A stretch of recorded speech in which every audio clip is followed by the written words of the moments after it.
she certainly could find out who this dude is that she's been chatting with or dudes she's been chatting with, but she doesn't want to. She thinks it's kind of fun to date a guy and she has no idea who he is. She's digging the mystery, and we are too. She is inspired by Netflix's Blind Date. So that's a lot of who we have to blame. Is it Blind Date or Love is Blind? Love is Blind. Love she is put Blind. Blind Date Binge. Oh. She put Netflix Blind Date Binge, but she's talking about Love is Blind. I can't now. stop watching that show and I hate it so much. Are you done? I've got no discipline. I finished it. Did I you? watched the reunion. I want to hurt everybody. Okay. I don't understand how they make a show where you're like, I'm a fan of no one. Like, not a single person. All right, so she got a text from a unrecognizable number, but it was like New York area code, and she's like, I've done a lot of online dating. I don't know. This could be somebody from my dating past, or it could be somebody I've never met before. But she decided to like write back. They texted 3 nights in a row. She still isn't sure who she is, who he is, or who she is. No, they don't know who each other are. And she decided she wants to remain in the dark as long as possible. Is that crazy? I think it is a little bit. I love it. It's I love a little it. scary. Like I wouldn't go to meet the No. person without knowing who they were, but taking this thing this far, I kind of love the idea of it. I mean, that's why there's a whole TV show based on the premise is like you really get to know somebody instead of just writing somebody off based on appearance. You get to know them, you get to know their personality and what they're really about before making any kind of snap judgment. So let me ask you this question, Mel. At 100%, don't want to get to the email again. You're chatting with somebody you don't know who they are for months and months and months, and you feel like you have a connection. And then they show up and they're so out of your aesthetic comfort zone.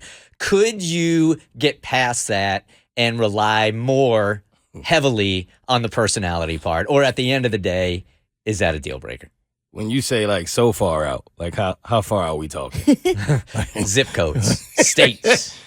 You're just not attracted to her. I would try, but if I'm being completely honest, I don't know if I'd be able to do it. I mean, that may sound shallow, but being attracted to you is a part of the package that I need in order to be fully happy. Curious though, have you ever met somebody that you weren't initially like attracted to, but after getting to know them and talking to them, it grew into an attraction? Yes. Okay. It was the healthiest relationship I've ever had, too. No, it's always been just the opposite for me. Yeah. They were really good looking, and then once I got to know them, I wasn't attracted anymore. That happens more often. Usually once people Way get to more. know me, they like me less. All right, so Kristen's got the email on where this thing is now. All right. Hi, Bert Show. Smiley face emoji. Even though she didn't do like the old school one or the new school one, she did the old school one. Heard the original segment, and I have a couple of updates. First, based on the conversations we've had, I've narrowed it down to 2 guys. One was a hell yes who ghosted me, and the other was a hell no who I ghosted. We're still talking every day, and he's dropping hints about coming to visit. Meanwhile, enter the Australian. That's right, Bert Show. I met a beautiful Australian man online who checks all my boxes. That's not the other 2 guys. No. Okay. Your box is down under? Yes. He's checking it. He's checking them. He sure wants to. And in a plot twist, he claims to not have looked at my photos until we had chatted for a few days. I can see the rolling eyes, LOL, but as I said previously, I date online a lot, and I have seen and heard it all. People may not say who they truly are, but if you pay close attention, they will certainly show you, and I pay very close attention. I've included a screenshot below of that part of our conversation for you to dissect. His answer to my response revealed something private, so I'm keeping that to myself. Here's the screenshot discussion. All right, so Australian, and I'm not doing the accent. Me either. You're taking it now. Yes.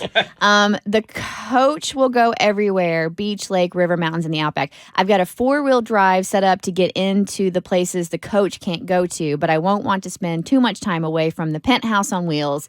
It is luxury. I've never dated a Scorpio either.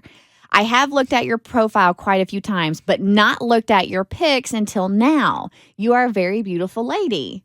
And she responded, LOL, thank you, too funny. I was really impressed you hadn't mentioned my appearance yet. Now I know why. You're a good-looking guy, even if you are stingy with the photos. All right, so that was their little interaction.